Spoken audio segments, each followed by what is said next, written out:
Morning and welcome to the April 21st, 2025 workshop of the Orlando City Council. Hope everybody had a good holiday weekend. Today we're going to hear from the Office of Sustainability, Resilience, and Future Ready Initiative. It's a lot of words for one department, but they're going to give an overview on all things sustainable and resilient. We've had Greenworks Orlando since 2007. It's hard to believe. It's been, almost 18 years, yeah. So, and I think we can objectively claim the title of the most resilient, most green city in the Southeast United States. So, Mike, you want to come up and fill us in a little bit? Give us an overview of the great work that's happening with the team. Mike Hess, Director of Sustainability. Thank you so much, Mayor. Actually, Brittany Sellers, our Assistant Director, is going to join me for this little intro. Oh, you wanted that side. All right. Sorry.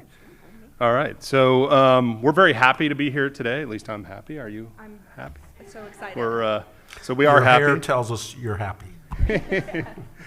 So we're very happy to be here today. As you said, Mayor, we were asked to kind of give an update on all the things we've been working on and some of our accomplishments, and we're pretty proud of those. So we're happy to be here to do that. We are super appreciative that you're letting us do that. And it's actually really, really good timing. If you're not already aware, how do we get the presentation up? All right, well, they're working on that. If you're not already aware, it is Earth Month. We're in the middle of Earth Month. Tomorrow is Earth Day. And this Friday, though, is the most amazing event associated with all this, which will be our Earth Day Workday celebration. So it'll be outside of City Hall here around lunchtime, so hopefully many of you can make it out for Earth Day Workday. I also just noticed we have a lot of our friends and partners here today, so I just want to say thank you to them. I won't name them all, or we'll be here for a little while longer than I think you want us to, but I do see some. For example, I see Carrie. I looked up and saw Carrie Black, who is our counterpart from the county, their Director of Sustainability and Resilience. So good to see a lot of external partners. Also just want to recognize we have a lot of internal partners at the city, and we want to make sure they get credit. We are a very, very small team, as you'll see in a second, and Greenworks is really a citywide initiative. There's a ton of great stuff in there, so I want to make sure they get credit as well. So a lot of the folks, I see Corey right here. Later, I think Evan's going to talk about our tables of connection. A lot of people don't know that Corey's team in Public Works is actually project managing that one. So there's a lot of external folks, a lot of internal folks that are super helpful in the Greenworks initiative. And speaking of Greenworks, I think Brittany wanted to give you a heads up on our Greenworks plans. Thanks, Mike, and good morning, Mayor. Good morning, council members. So excited to be talking with you today. I am excited.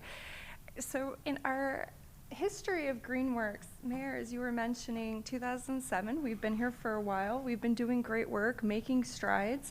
I've been fortunate to be here for more than half of that time, so it's really kind of thrilling to be in our third round of plan updates, essentially. The strategic plans that we have, both internally, our municipal operations, and community-wide. All of the goals that we're going to be talking about today and our strategies came from those plans, from a lot of intensive stakeholder engagement and community involvement, and of course insight from you all as well. So we will be kicking that off later this summer. We're currently in the solicitation process, so coming forward on one of the May City Council dates, we'll likely have that approval of the consulting group we've selected, and going to be moving forward with launching these plans. As before, we'll be reaching out to the community members and working with you all to make sure we have representation across each of your districts and come up with some more great ideas, because we've been making progress on these the last few years. We've done so much. We need to know what's next along our path towards sustainability and resilience, and appreciate your support in doing that.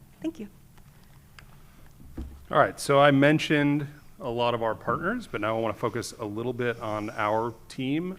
As I said, we were asked to talk about some of our accomplishments, and I really, really believe that one of our biggest accomplishments over the last couple of years has really been building out our team, and that's obviously with your support. Deborah and FJ are probably sitting behind me, a lot of support from them as well, to create what I think is a really amazing team. I'm really proud to work with them. A lot of them are are sitting over there, and I honestly feel really lucky and grateful that I get to work with such an amazing team. You'll see our org chart up there. I think we're at 16-ish people total just within our office at the moment. So still a pretty small team. But quite frankly, I don't normally like org charts because they sort of infer this kind of top-down pyramid style. But in reality, we've got leaders spread throughout our whole team. And really, it's just my job and Brittany's job to kind of help push them up and help support them. So this morning, instead of just hearing from me, because I know I can be a little bit boring, we're going to have some of our leaders actually come up and speak about their different parts within our office. So you're going to have Mike Taylor, who is our relatively new sustainability initiative manager, who we actually stole from Disney, so I'm pretty excited that we were able to pull that off. We'll have Evan Novell, our Future Ready manager, is going to talk for a little bit, and I believe Jacques Coulon from Transportation is going to help him for a few minutes to talk about some really cool stuff. Brittany is going to summarize at the end, because she is far more eloquent than I am. But first up, you get to hear from one of my favorite people in the whole city, which is Alyssa Masaccio. Alyssa is one of our staff in the resilience team of our office, and I have to say this about Alyssa: if you're ever having a bad day and you need a pick-me-up, just go hang out in the gardens with her and like play with worms and all kinds of weird stuff that they do. But she is just, I think, one of the most uplifting people I've ever been around. So definitely recommend if you're feeling down, just come hang out with Alyssa in the gardens. So thank you again for this opportunity for our team to talk about what we've been working on and what we've accomplished. And with that, I'm going to hand it over to our ray of sunshine. We call her Alyssa.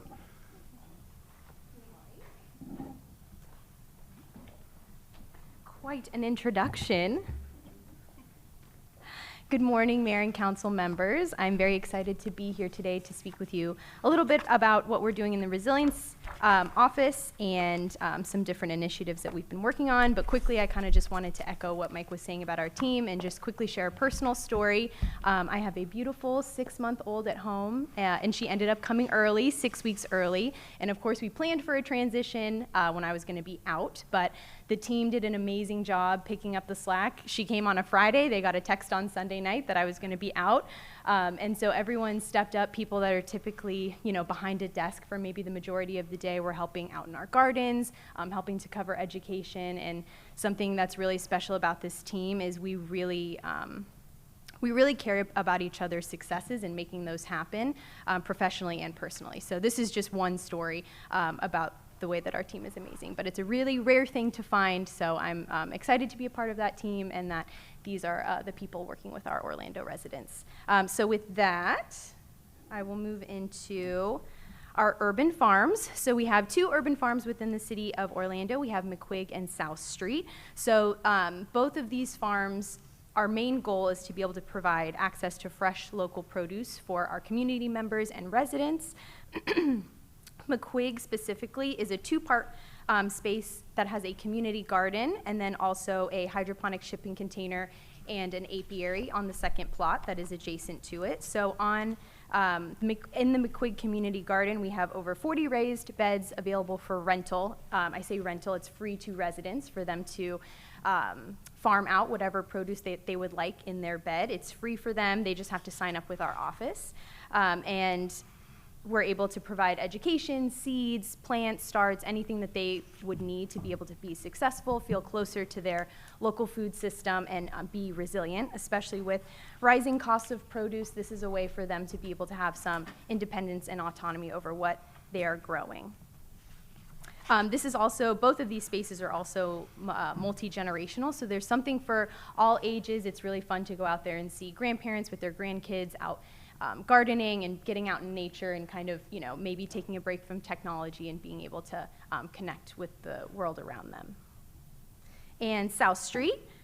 So actually the first picture that you're seeing on the left is our McQuigg Community Garden. And then on the far or sorry, yes, on the left. On the far right is South Street Urban Farm, and this space is showcasing very innovative ways of farming and gardening. There's a market garden, there's an orchard, a food forest, so this is a really exciting place to be when it comes to gardening and farming. All of the produce that's grown here goes out to our community members. There's a really great partnership with Neighborhood Fridge at this location, where quite literally a lot of the produce will get taken by our staff to the Neighborhood Fridge for residents and community members to grab whatever it is that they need. Neighborhood Fridge also has raised beds at this location where they're able to farm out that produce.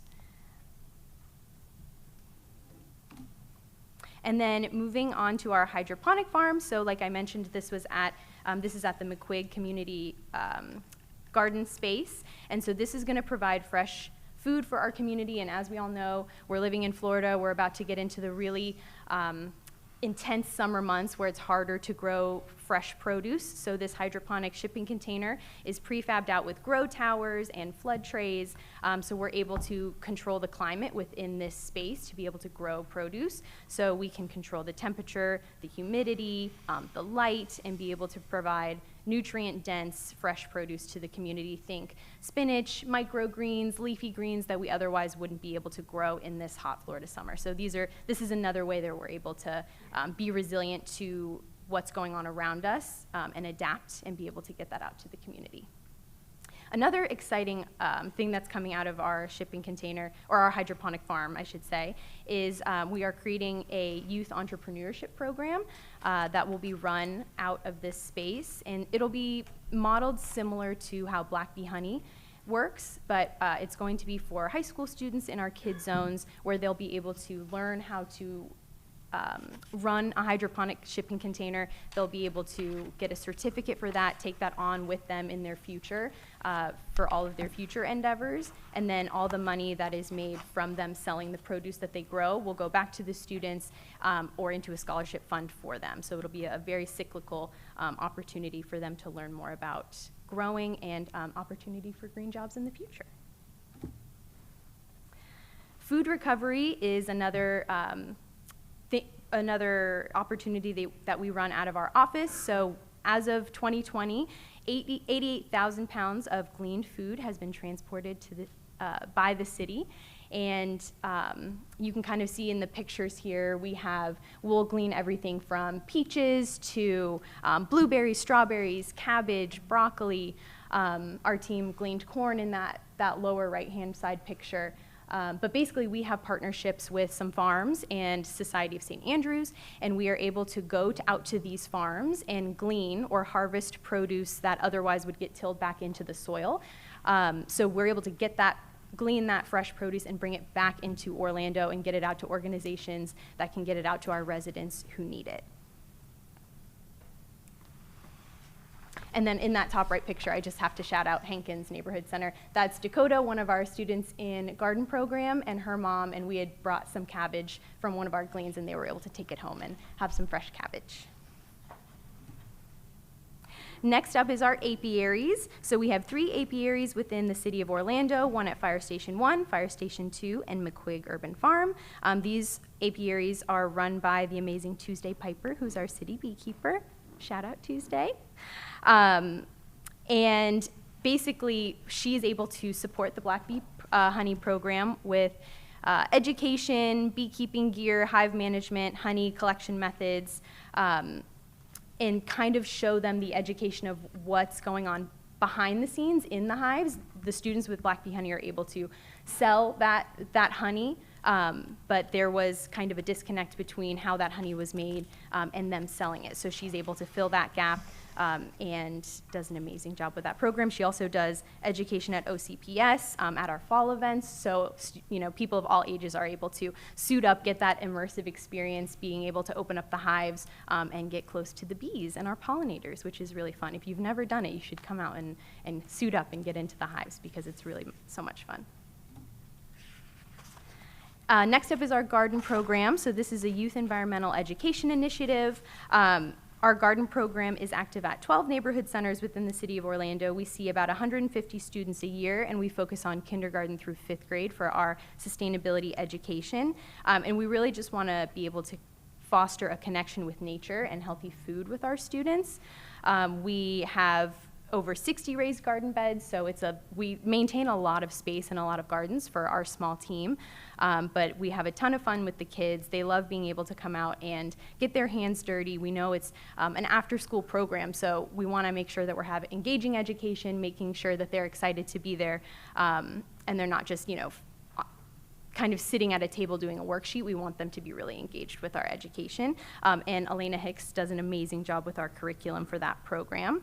And we just see that it's a very important way for students to understand where their food comes from, feel closer to their local food system, and be able to have a good relationship with food. So some of those pictures, that's Stacy at Hankins Neighborhood Center holding up some beets from the garden, Callahan Neighborhood Center with eggplants that they had just harvested. That's Benjamin at Grand Avenue Neighborhood Center. They had just harvested some sweet potatoes, and then up in the right-hand corner is Wadeview Neighborhood Center. And for some reason, edible flowers do amazing at that neighborhood center. So they were able to try some bachelor buttons, nasturtium, and be able to see flowers as not only something that grows and that's beautiful, but can also be edible. So next is our Sustainability Adventure Program. So this is a program in partnership with Families, Parks, and Recreation. They do monthly camping trips along with rock climbing, archery, other field trips, and this program is really just an outdoor education initiative to be able to get students out in nature, immersed in Florida's diverse landscapes, learning basic leadership skills and skills that they can take with them throughout their lives. And this is also a way for them to kind of get away from technology, build relationships with their community around them, and be able to learn about green jobs and sustainable jobs. They went to a wind turbine facility and were able to kind of see how that works.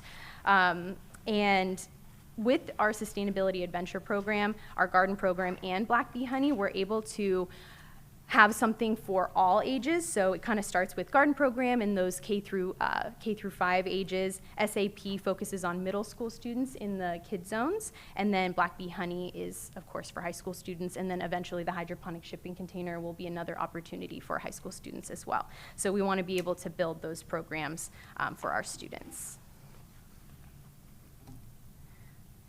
So this is our Reach Mobile Resilience Hub, and this was built by UCF for the city via a National Science Foundation grant. So this provides pre- and post-disaster necessities. It's solar-powered, has satellite internet, a freezer, a fridge. In the picture up there, that's some of the produce from our education gardens within the city that we were able to stock the fridge with. So we have access to it a majority of the time, but in the case of an emergency, Manny and April will be able to take control and deploy out this Reach Hub into neighborhoods that may need it in an emergency situation. So this Reach Hub lives at the Emergency Operations Center, and then we're able to deploy it when needed. And then we haven't had it for a super long time, but we've been able to showcase it at some of our events. And last up is our One Person, One Tree program. So this is in partnership with the Arbor Day Foundation. We've been able to give out 16,000 trees to our Orlando residents, and this is all with our city goal in mind of 40% tree canopy by 2040. And we've just recently been able to start giving out fruit trees. It's been highly desired by our residents to be able to give out fruit trees. So not only are they getting shade, but they're also getting something edible as well from that. We've been able to give out peach, mango, Barbados cherry, fig, plum, avocado, and we were able to give out education for planting to make sure that those trees get in the ground successfully and are grown to be able to provide for our community. And with that, I thank you all so much for your time. I was excited to be here today, and I will turn it over to Mike Taylor, who is our Sustainability Manager.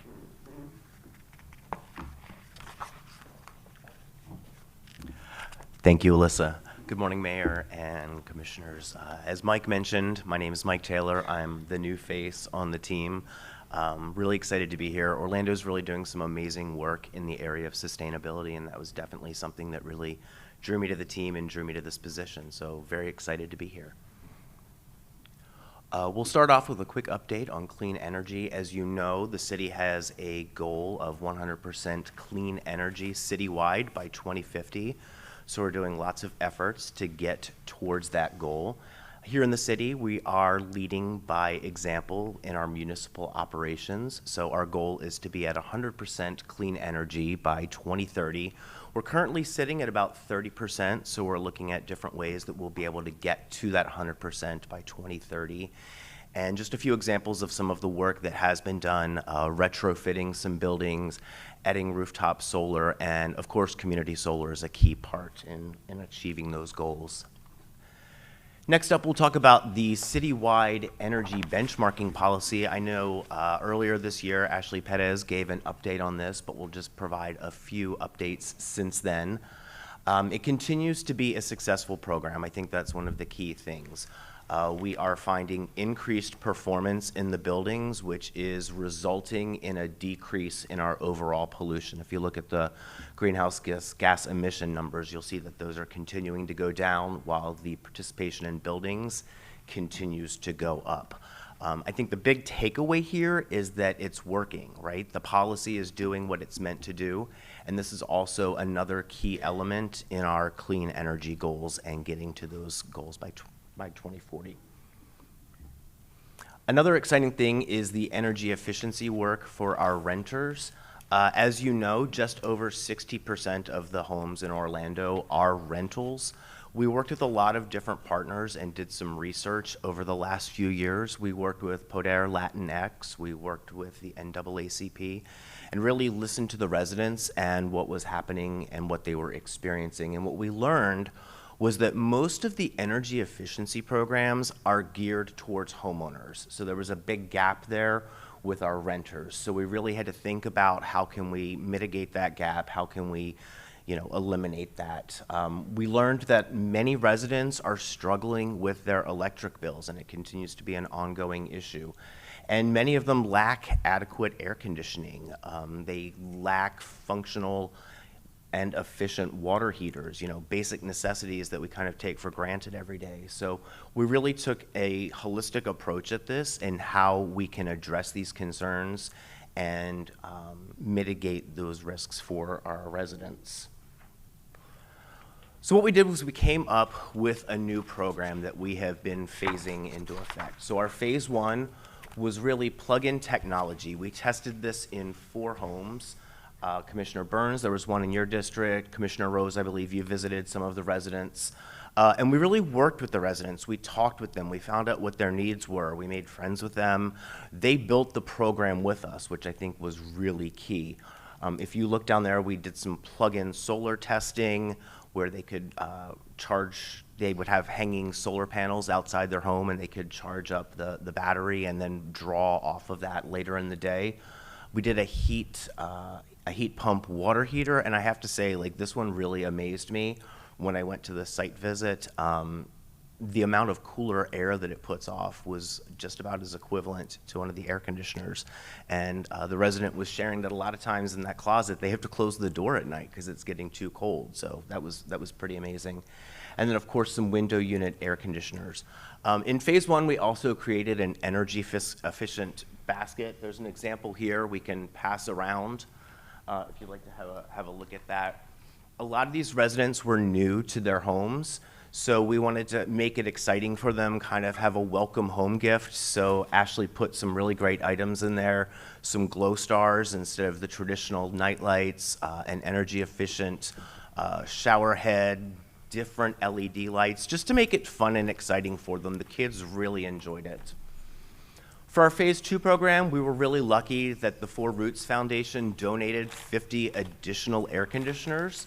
The installations are just about complete, so we had to scale that across the city. So we worked with our partners at Homeless Services Network, and then we also put some registration forms online so that different residents could apply for it.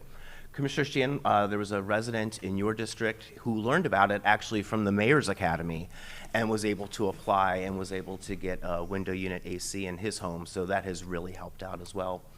And then for phase 3, we're really thinking about how we can take those pilots, evaluate them, find out what was successful, what worked, and then scale it across the rest of the city. So we will be working on hopefully getting some of our grants and then also looking at some additional funding so that we can continue to roll this out to the city.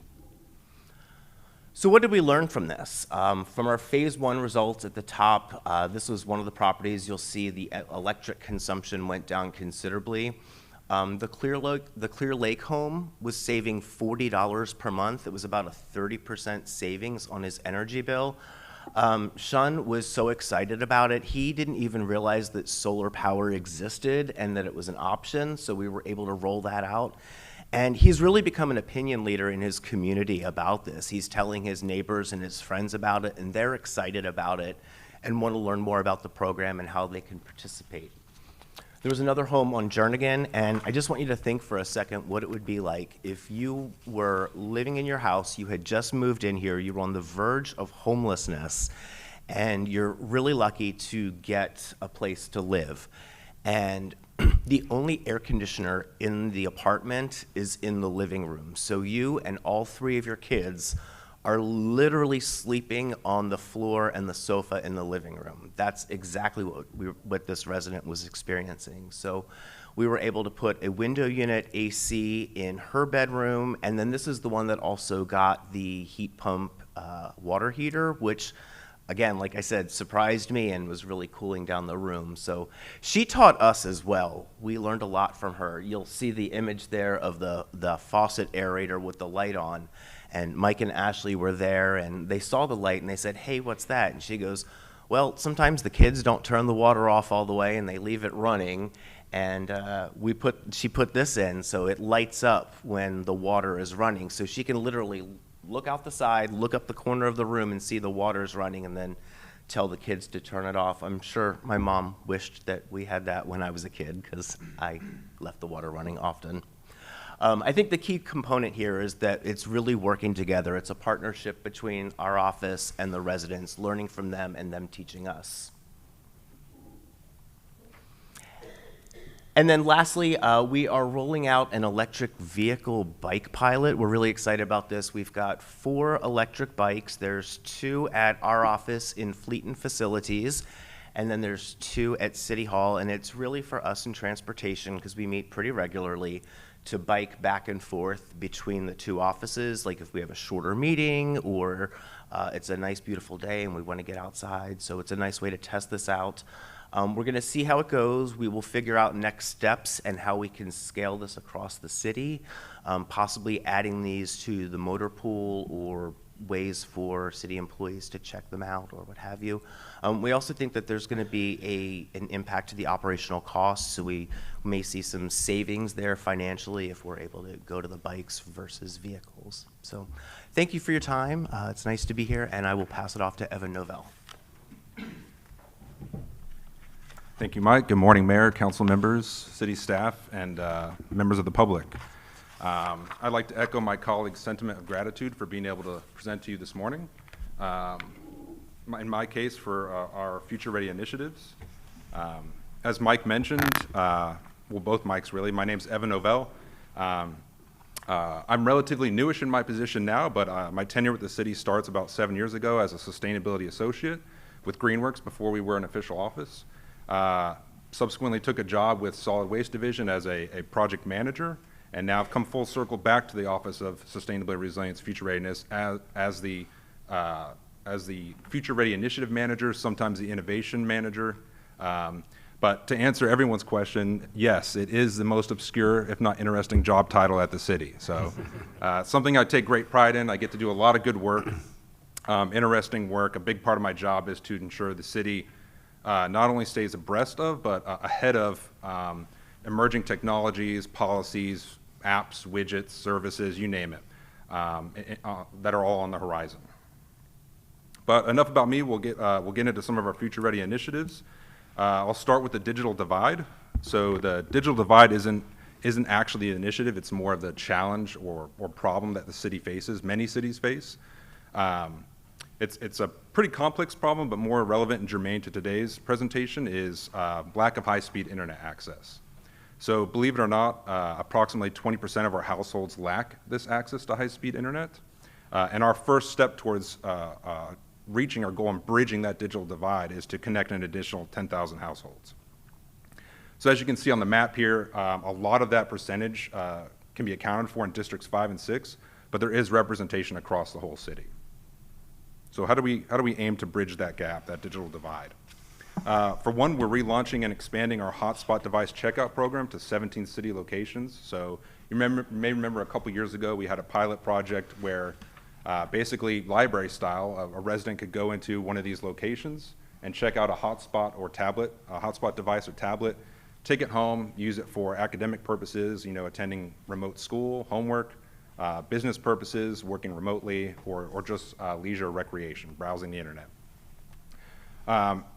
We're expanding on that, so we're scaling it up, relaunching it, and adding to it. I think actually, Commissioner Stewart, you may not remember this, but I think you recommended adding laptops to this program, so we're doing that. We actually have a couple hundred laptops that we're going to give away as permanent donations to people who haven't had internet access or digital tools before. And then, like I said, having us at 17 locations rather than just a couple. Hand in hand with this is creating a free digital literacy training program. So the idea here is that, if you've just recently gained access to the internet or one of these digital tools, you may not know how to use it effectively, right? If you're a first-time internet user or digital tool user, you may not know how to create an email address. You may not know how to clock into work remotely. So it's imperative that we not only provide access to the internet, but ensure a smooth implementation and transition of that technology. And then last for this, designing Paramore public Wi-Fi system. So you can see a map overlay of part of the Paramore community. And the idea here is that, because there is a lot of that 20% comes from this area. So we want to make sure that we provide some of that access in this area, and we aim to do that by sort of punctuating the landscape with these Wi-Fi hotspots. So realistically, you may not have internet access in every home, every living room in every home, but the idea is that anyone within this area will be no more than a 3 to 5 minute walk from one of these hotspots.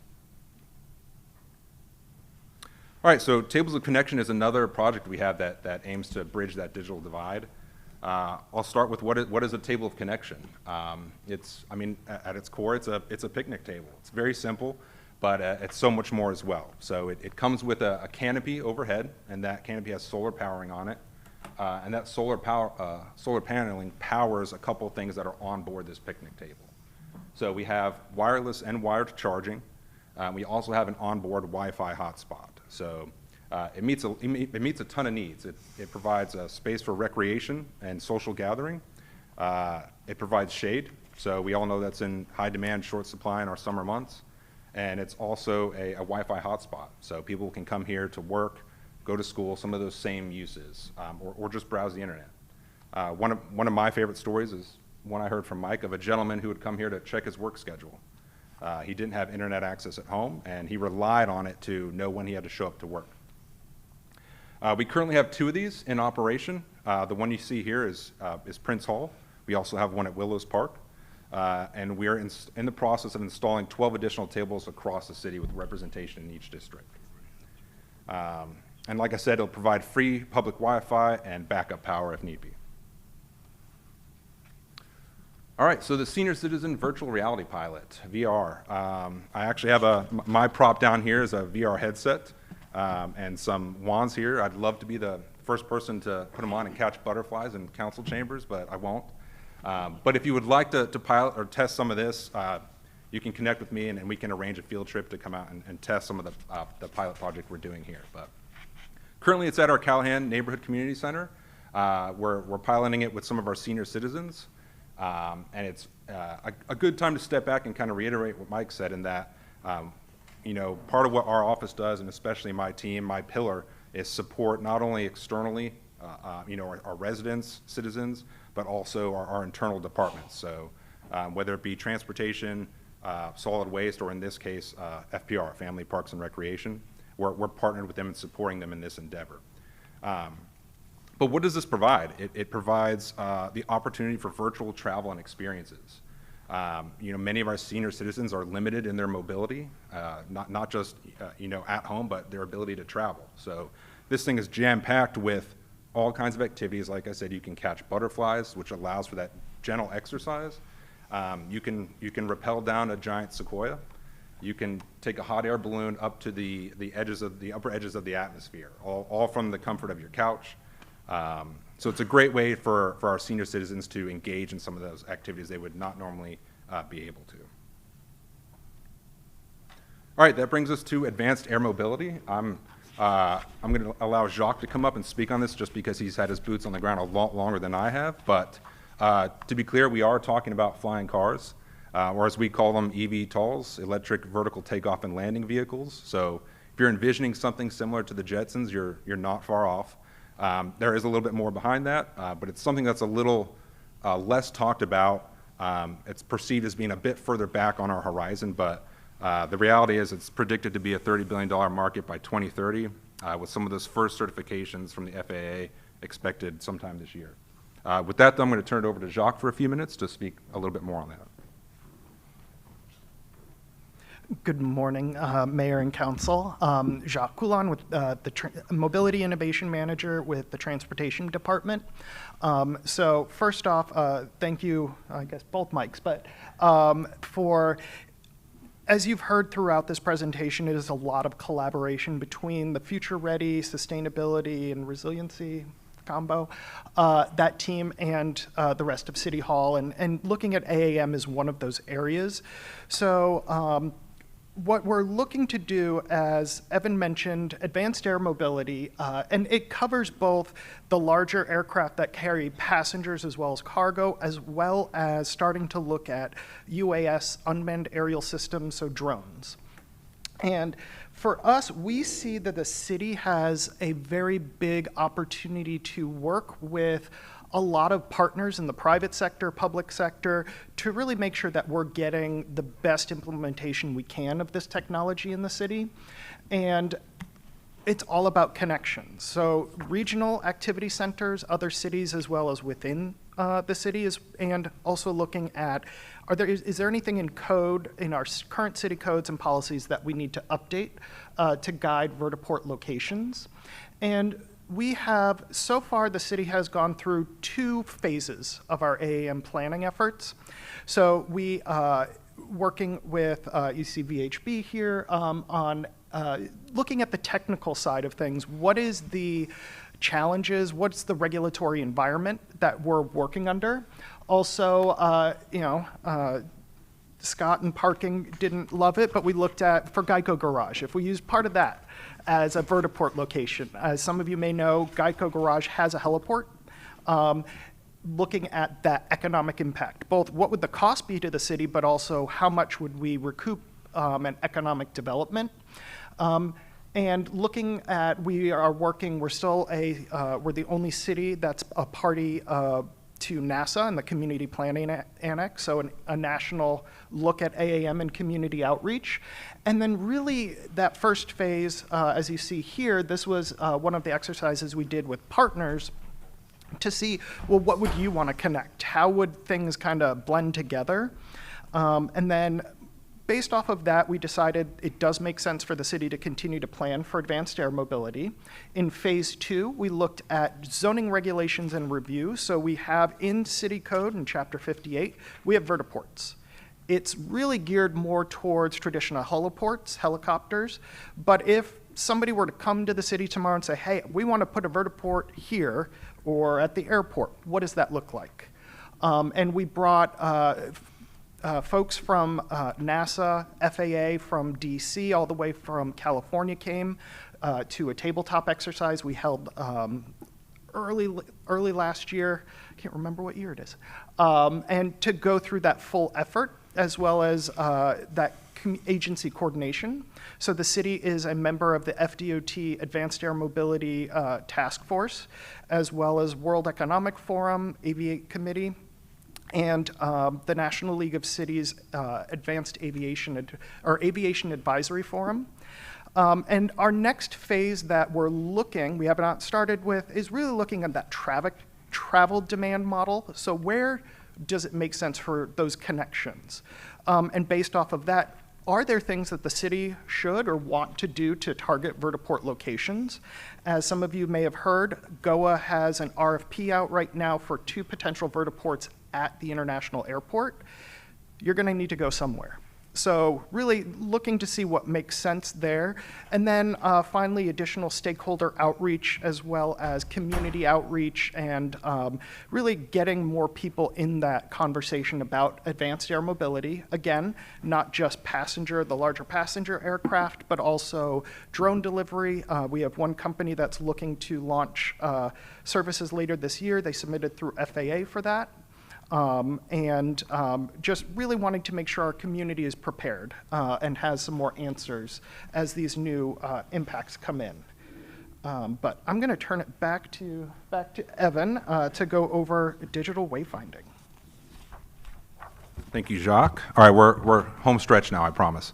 So I'm going to talk about digital wayfinding, and I'm going to take a step back from just kind of reading off the slide. I want to it's 10:40, so I think we've all been sufficiently caffeinated and awake enough to go into imagination mode, but I just want to explain via story mode kind of how this technology is going to help the city, because I don't think this fully captures it.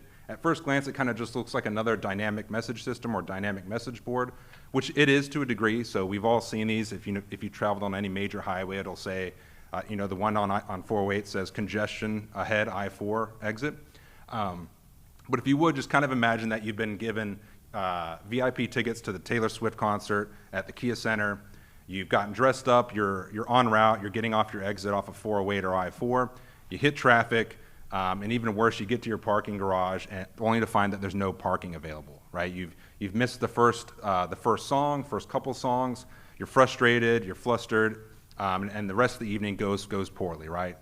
At this point, I've given everyone in city council chambers anxiety, and for that I apologize, but I promise we're going to get you to this hypothetical Taylor Swift concert. So same scenario, but imagine as you get off on your exit, you see one of these dynamic message boards that communicates real time with other ones in the same area. It communicates with the parking garages, and it's able to update you real time that, hey, parking is full at garage A, B, or C. Seek alternative parking by taking the next right, followed by the second left. It navigates you to your parking successfully.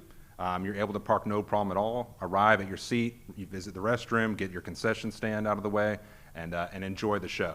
So that's really what this initiative of digital wayfinding aims to resolve. So, and you can see many of the applications that could be applied here as well. You can think hurricane evacuation routing. If we're hosting Olympic running trials, it could announce that, construction, parades, you name it. It integrates with previous smart parking investments, and again, it's a joint project with many other city departments. We're currently in the design phase and pursuing construction funding. All right, entrepreneur engagement, I'll say intentional entrepreneur engagement. So the city is partnered with or uses a number of different platforms, one of them being Rally, which is a social enterprise accelerator. So one thing Rally does very well is source, locate, procure, and partner with local entrepreneurs or startups that maybe not directly, but have a peripheral sort of influence on sustainability or resilience. And then it partners them with potential clients or investors, the city being one of those clients and investors. So we work with these entrepreneurs to help solve city challenges, filling in those gaps in our resilience and sustainability plans or goals while growing their business. We have funding set aside for pilot projects, they're always the most fun projects, but more importantly, they help us minimize and mitigate any risk to the city. So we're able to spend $10,000 or $20,000 on a pilot project to test a product or service rather than $500,000, $2 million, $2 million. It's been so successful that we actually want to expand this to our UCF incubator as well. And this is just one example, the most recent example of one of our partnerships with Block and Lock, who's under Blue Diamond, but they create a mortarless concrete block whose soundness and stability comes from the interconnection of the blocks. So if you think almost like adult or grown-up Legos, they piece together in a way that creates that soundness that you would get from having the mortar between the concrete blocks. This product is used worldwide for actual housing, but we've chosen to pilot it here for a raised garden bed, which is located at our South Street farm. All right, and finally, for my part, we're going to talk about community composting. So, not this council, but next month, you'll see this show up on the agenda, May 19th. We'll include an agreement with the USDA, so a cooperative agreement for their composting and food waste reduction program. The city won $100,000 to create an off-grid community composting system. This will also be located at South Street Farm and one to be determined location. So it'll look something similar to this structure on the right. It'll be a bay for static aeration compost, which just utilizes air as part of the decomposition process. It'll have solar paneling, which will power the actual aeration process, and likely have a rainwater harvesting or collection system attached to it as well. And that's all I have. I'll turn it back over to Brittany Sellers. Thank you. Thanks, Evan. All right. We are at the tail end of our presentation, so I wanted to thank you so much again for your time. And just a quick recap of our work.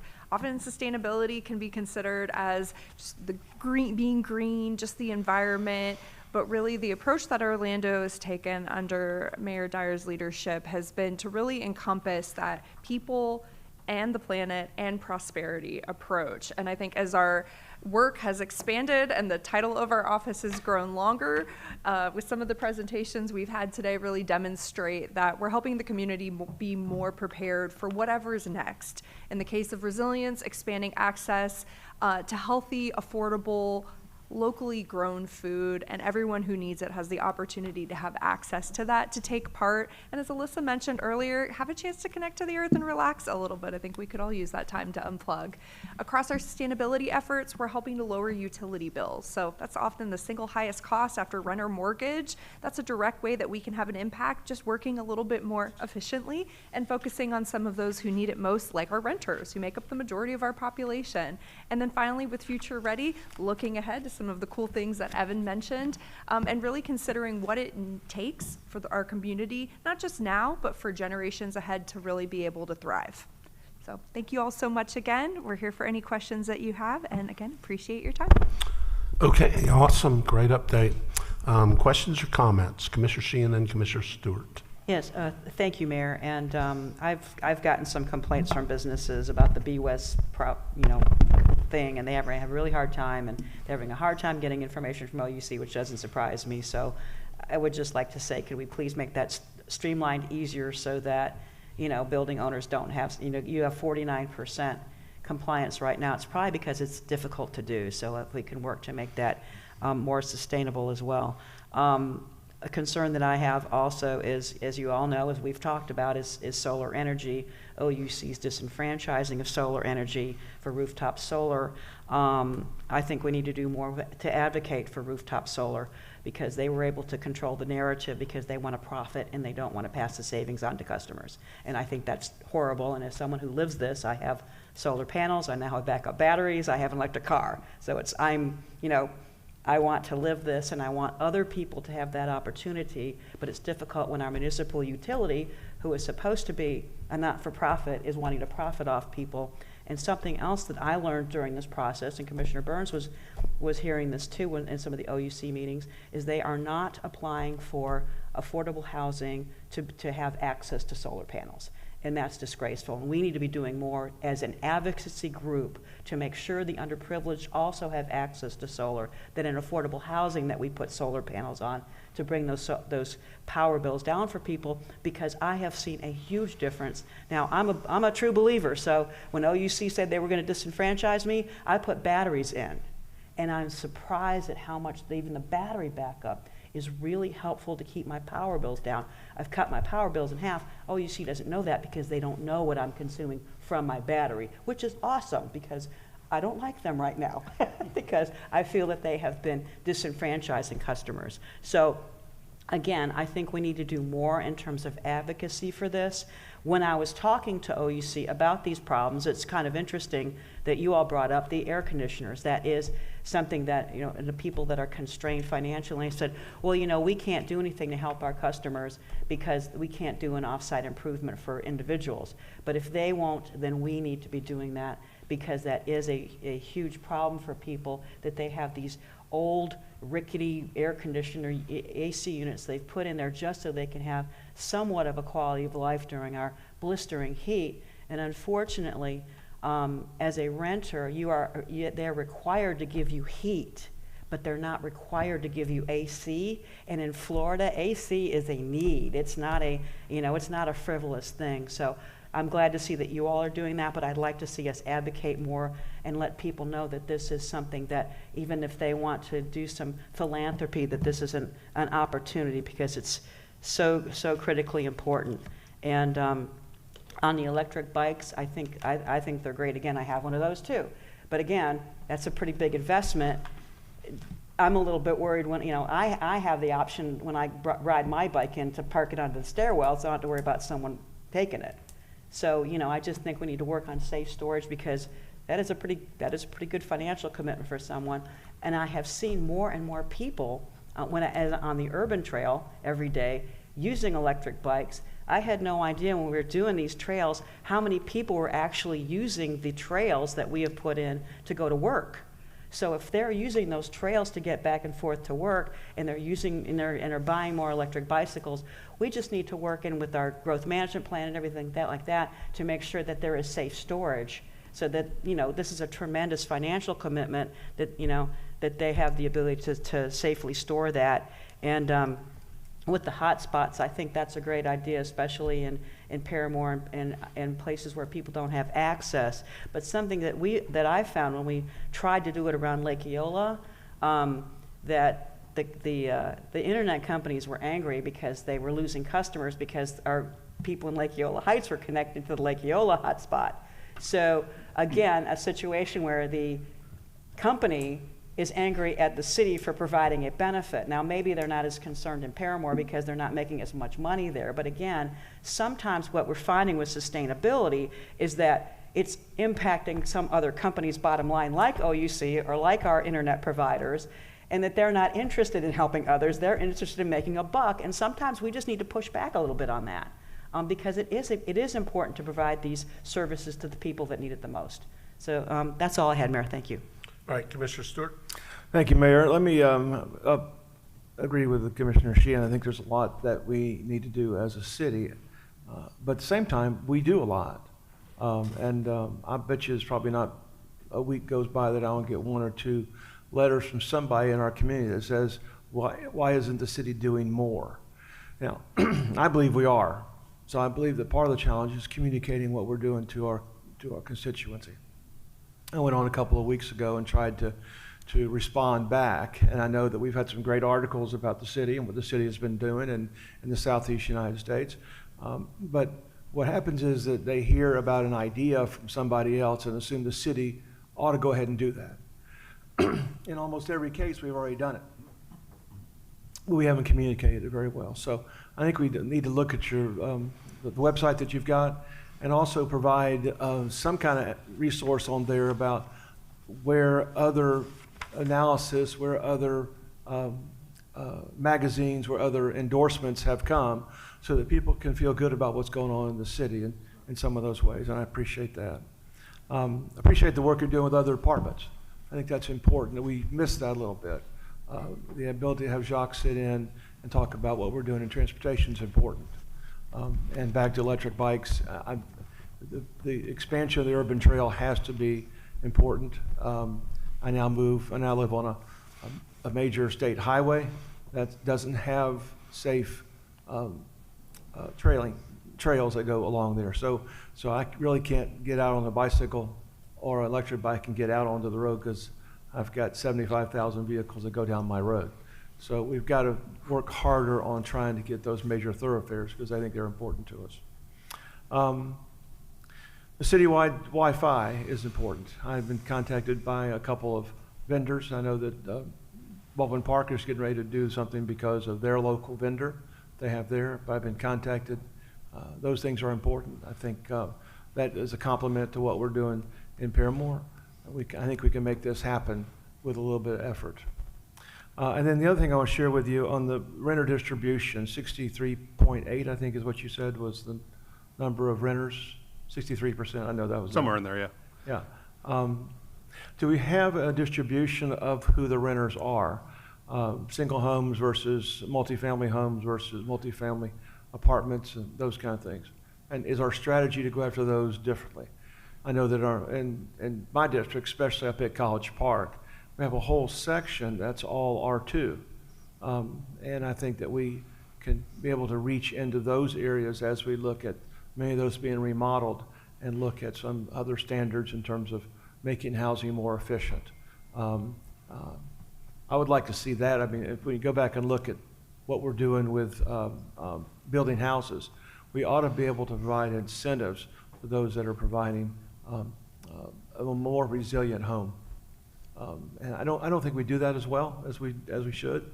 And so I would look at you and say, okay, what is happening, and then how can you work with our permitting and inspections to make this occur? Same way we ought to do something with solar power. Put solar power on, there ought to be some incentive, because what we're doing is really making a house more resilient for the future. So I'd like to see that along the way. And I appreciate the work that you guys do. You are good experts for us to see where we need to go and to make our city really essentially self-sufficient in the course of the next 25 years. So thank you very much. I appreciate it. Thank you. Thank you, Commissioner. Commissioner Burns. All right. Thank you, Mayor. Thank you, Mike, and your team for all that you do for the sustainability and resilience of our great city. I just had a couple of questions. You mentioned the Reach Mobile program, and I see that it's designed to respond to after disasters and things of that nature. And luckily, we don't have disasters every day or every week. So my question is, has there been any discussions about getting that Reach Mobile program incorporated in our 21st century learning centers that we have throughout our city? Because I know at the Smith Center we have, I think, one of the newest 21st century learning centers where they focus on STEM education, and I think we need to bring as much of that into those programs because they're already set. So have you all been doing any work with those 21st century programs? I don't think so quite yet, but that Reach Hub was actually funded by a research grant. So we're actually still in the research phase. So UCF built it for us. It was handed over to the city, but UCF is actually still testing it at multiple different locations. Like I think they've tested it with the Boys and Girls Club and a few other places. So they're kind of doing a couple tests of like, what's it like to use this at different places. Okay. We haven't even decided on all the places yet, so that could be one of them. Mm-hmm. And so they're really going to be using it for research for this first year. We've only had it for a month or two. And so we're going to, their researchers and their folks who are way smarter than I am are kind of thinking about what's the best way to deploy this by testing it out at multiple different locations. So I think we should definitely follow up on that discussion as another place, because we're still trying to identify some more locations. Okay, great. Also, with the Table of Connections, I'm a fan of that program. I believe the first one was put in at Prince Hall Park. And every time I go to the neighborhood, I ask about, is anyone using the Table of Connections? And for a long time, they say that they weren't, because it was not working, it was not connecting. And so what we had was just a table. And so as we're looking at expanding this, I'm interested in understanding what is the maintenance plan like that, because if we're telling a community you have this resource and then when they need to go use it, it's not there, I think that may be a larger problem. Yeah, I can actually talk specifically about Prince Hall Park. Our friend Hurricane Ian created some flooding that we had probably never seen before. So that table was a pilot. It was a pilot project, so we wanted to learn from it, and I think we learned some hard lessons. One is we might want to expect flooding where we may have never seen flooding before. So because that table was partially underwater, when the water receded, the table actually worked again, but there was a lot of internal damage that didn't show up until over time. So like parts corroded, and then they would start to fail. And so we kept having failures from that one flooding event. So as we move forward, the new projects, all of the components are actually going to be higher up in the table and not on the ground. And we are, we've built a bigger maintenance budget for the first 5 years as we scale it. So we are thinking about that.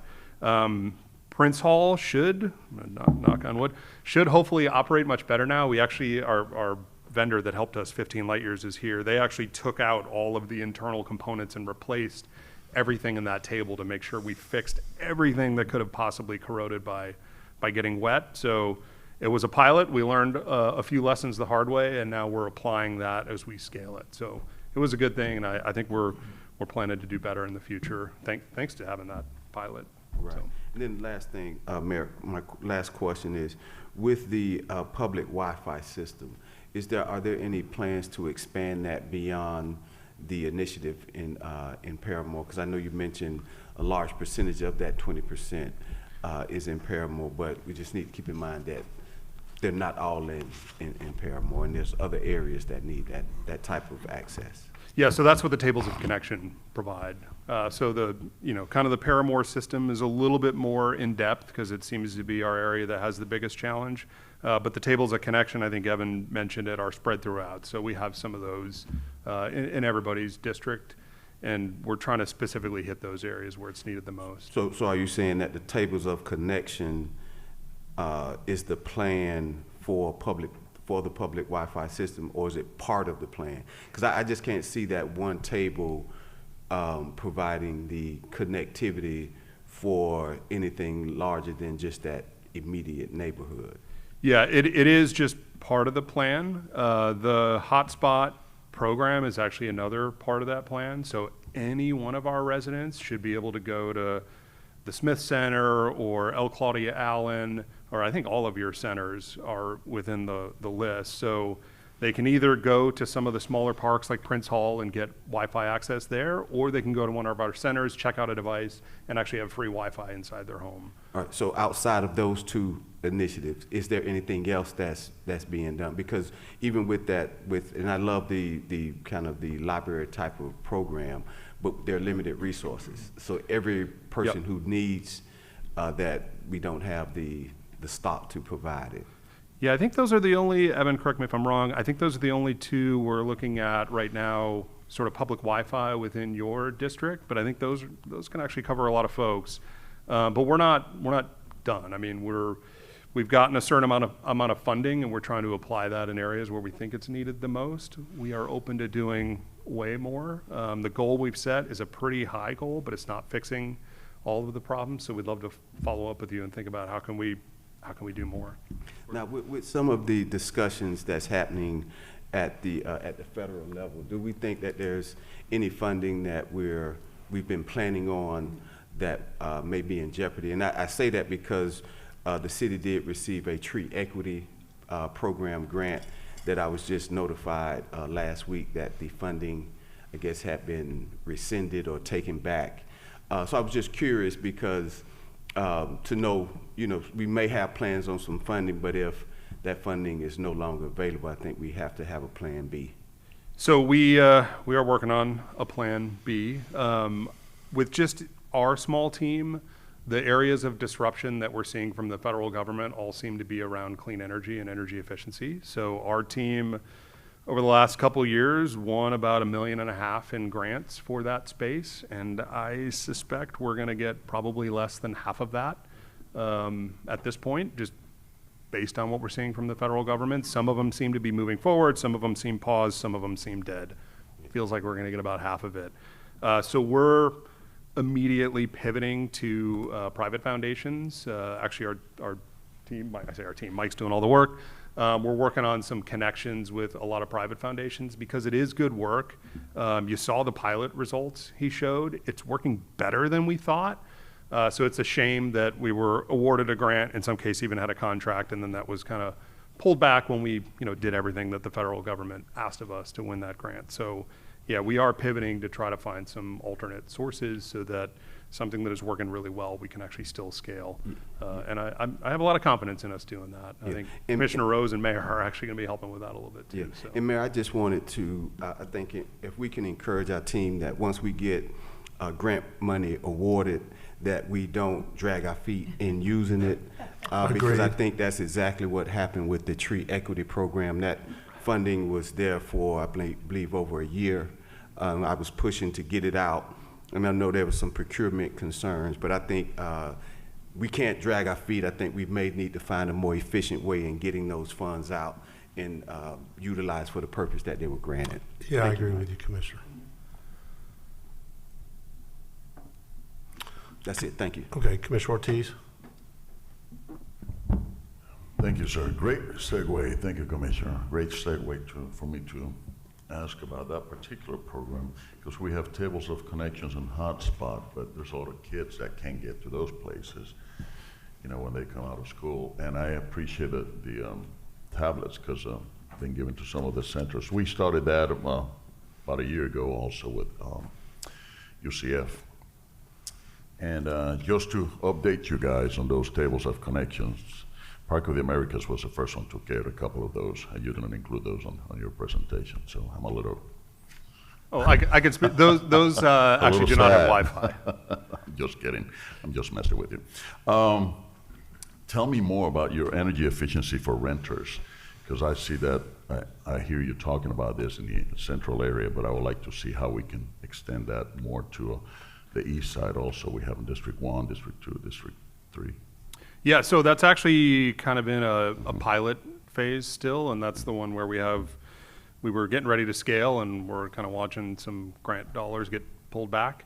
I believe the second phase pilot actually did include some homes out on the east side. I'm staring over at Ashley. I think we had a few in District 2, right, Ashley? Really? So we can probably brief you separately, because we have I can talk to you about that one for hours. Yeah, let me know so I can advertise that, because we definitely need to. It's just like all these, the bikes, electric bikes and scooters and all that.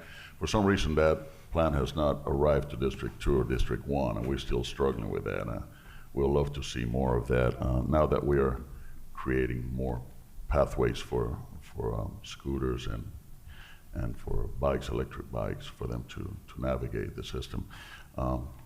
Citywide, love to see that citywide. And the digital divide, well, I guess I already talked about that to a certain extent. How far have we extended? How far have we gone with this particular program?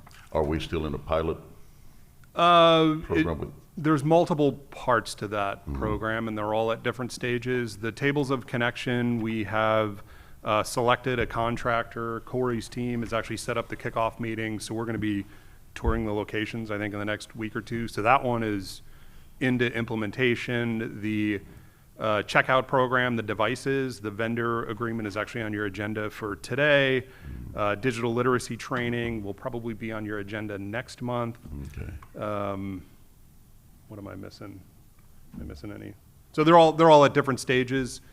Some starting to get into implementation, some finalizing procurement, and will be in implementation in the next couple months. Oh, the Paramore Wi-Fi is actually in design right now. Okay. So we're working on the design of that to make it as effective as we can. Okay, looking for, I always give as an example the Kid Zone program, and such a successful program, and I loved it from the start.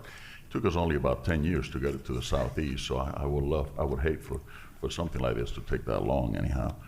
So if we can, definitely let me know how you guys, or how can we help, promote or take it to the east side from District, I guess, 1, 2, 3, and so 4, maybe to a certain extent too. So because these are great programs that are helping our community, and I like for everybody to be able to enjoy it. Thank you so much for the presentation. Okay, Mike and team, thank you. Great presentation. That concludes our workshop for today.